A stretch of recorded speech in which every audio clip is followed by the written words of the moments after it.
महंगी शादियों की रोकथाम के लिए एक अहम मीटिंग की गई है अराइन कमेटी की तरफ से। बरेली शरीफ के अंदर अराइन कमेटी में, जिसमें हज़रत अल्लामा मशकूर अहमद साहब क़िबला, हज़रत हाफिज़ क़ारी अल्ताफ़ अहमद साहब क़िबला, दूसरे मुअज़्ज़ज़ उलमा और बहुत सारे अहम ज़िम्मेदारान मौजूद रहे।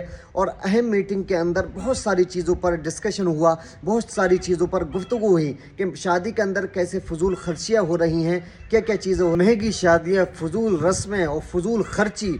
महंगी शादियों की बुनियाद पर एक शादी के लिए इंसान जो है कितनी मेहनतें मशक्क़तें करता है और कितने बड़े कर्ज़ के अंदर दब जाता है। इन सारे मसाइल पर गुफ्तगू की गई कि किस तरह से इन फ़ुज़ूल के रस्म व रिवाज को रोका जाए और चंद लोग जाएं और लड़की को विदा करके ले आएँ। और जब बारात जाती है तो वहाँ पर जो है औरतें, घर की ख़वातीन खड़ी हो जाती हैं, फूल बरसाती हैं। फ़ुज़ूल रस्में, हराम की रस्म व रिवाज को जो है राइज कर दिया है। फ़ुज़ूल चीज़ों को, जिनका मुसलमानों से, इस्लाम से कोई वास्ता नहीं है, उन तमाम रस्म व रिवाज को, फ़ुज़ूल की चीज़ों को हमने शादी के अंदर बिल्कुल पेवस्त कर दिया है और समझते हैं ये इस्लाम का हिस्सा है, शादी का हिस्सा है, उसके बगैर जैसे निकाह होगा ही नहीं। इन तमाम चीज़ों पर रोशनी डाली गई। उसके अलावा एजुकेशन को किस तरह से आगे बढ़ाया जाए, समाज को किस तरह से आगे ले जाया जाए, और तालीम, शिक्षा, एजुकेशन को किस तरह से हम अपने समाज के अंदर ज़्यादा से ज़्यादा लोगों तक पहुँचाएँ और हमारा समाज, माशरा आगे बढ़े और एक अच्छा माशरा तश्कील पाए। बस मैं यही उम्मीद करता हूँ कि अल्लाह ताला इस चीज़ पर कौम मुस्लिम को अक़ल सलीम अता फ़रमाए और अमल करने की तौफ़ीक़ अता फ़रमाए। कोई सी भी बरादरी हो, मुसलमानों में कोई भी लोग हों, लेकिन ये फ़ुज़ूल की रस्म व रिवाज और फ़ुज़ूल खर्चियाँ हर जगह पे वस्त हो गई हैं। तालीम पर किसी का ध्यान नहीं है, एजुकेशन पर किसी का ध्यान नहीं है। इल्म के मामले में, तालीम के मामले में हम लोग बहुत पीछे हैं।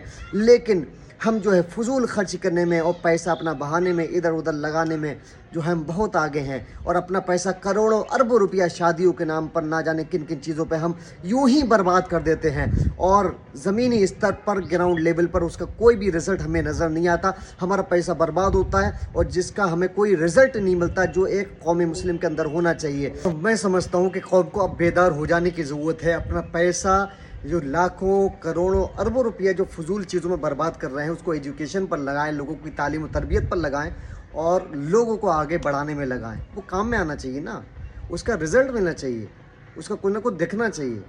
आप, ये कौम सिर्फ़ और सिर्फ खाने और गानों, बाजा, तमाशा, इन चीज़ों में लग गई है, मेले ठेलों में लग गई है।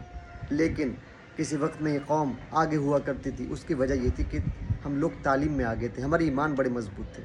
आज हम तालीम में बहुत पीछे हैं, हमारे ईमान बहुत कमज़ोर हो चुके हैं। इसलिए दीनी तालीम हो या दुनियावी तालीम हो, दोनों तालीमें इंसान के लिए निहायत ज़रूरी हैं। और ये तभी पॉसिबल हो सकता है जब हम अपने ख़र्चों को रोक कर, फ़ुज़ूल चीज़ों को रोक कर, फ़ुज़ूल खर्ची को रोक कर, फ़ुज़ूल रस्म व रिवाज को रोक कर अपना पैसा सही जगह इन्वेस्ट करें। वीडियो पसंद आई तो उसको ज़्यादा से ज़्यादा शेयर करें और दूसरे लोगों तक पहुँचा दें। अस्सलाम वालेकुम।